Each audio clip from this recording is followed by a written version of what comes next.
Y'all need to go ahead and get some popcorn. I think I done figured out what the government's trying to hide from us. Now, to understand this, I have broken this down, right, into 5 different theories, right? Because, just in case I'm wrong. I have called these the theories of Black American identity. I'm finna eat, y'all. Okay? Theory number 1. The Bible is the outline of 2 principalities.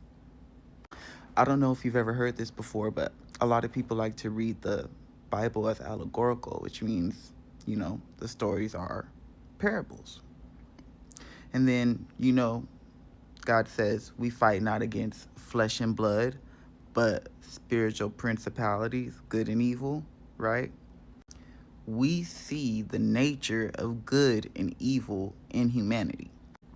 We see God create and multiply life in Genesis 1, and then we see him deliver his people from oppression in Exodus, and then we see him restore his people in Revelation, right? But similarly, for the bad side, in Genesis 3, we see the serpent deceives and twists the words of God.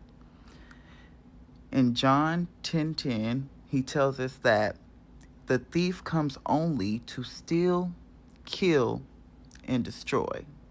Remember that. And in Revelation, Satan wages war against the saints. But it doesn't stop there.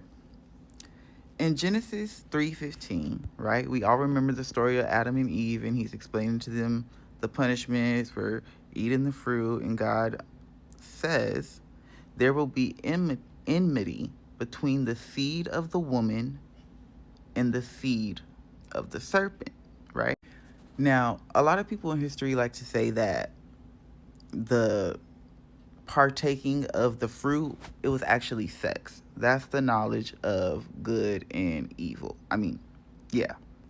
So then you get this idea, right? When God is saying the seed of the woman and the seed of the serpent, Cain, Abel, God loved Abel, Cain murdered him, right? Good, evil, you see? It sets up the story of 2 bloodlines, 2 legacies, 2 kingdoms in conflict.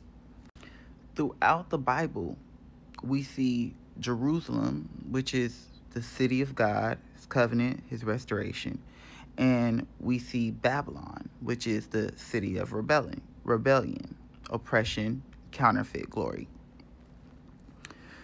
Throughout Scripture, these 2 cities symbolize God's covenant order and Satan's counterfeit empire. So, this is where it all connects. Because if you go back on my page and you see the video I was talking about how God is the only one who can really create and Satan can only replicate. So if God has a good nature, of course, Satan perverting that would be an evil nature. So throughout the Bible, we start to see these 2 patterns of humanity.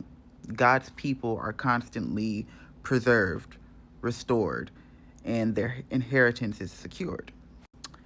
Satan's people rise as empires, dominate through violence, and then collapse.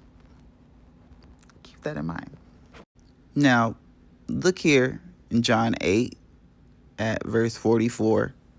Ye are of your father, the devil, and the lust of your father ye will do. He was a murderer from the beginning, and abode not in the truth, because there is no truth in him. I'm not about to explain the whole story. If y'all want to know, go read John chapter 8. And then Matthew 13, it talks about the wheat and the tares and how it grows together until God separates them. Until harvest time when God separates them. So the Bible consistently presents humanity inside of a cosmic battle, but the main fight is God versus Satan, right? This is why he says it's really not our fight. As you read the Bible, you see two principalities, two blueprints, two outcomes, right? But then you notice that history keeps repeating this cycle. And you see the cycle in Egypt, and then Babylon, and then in Rome, and then in Britain, and then in America. Don't believe me? Head over to my next video and let's talk about it.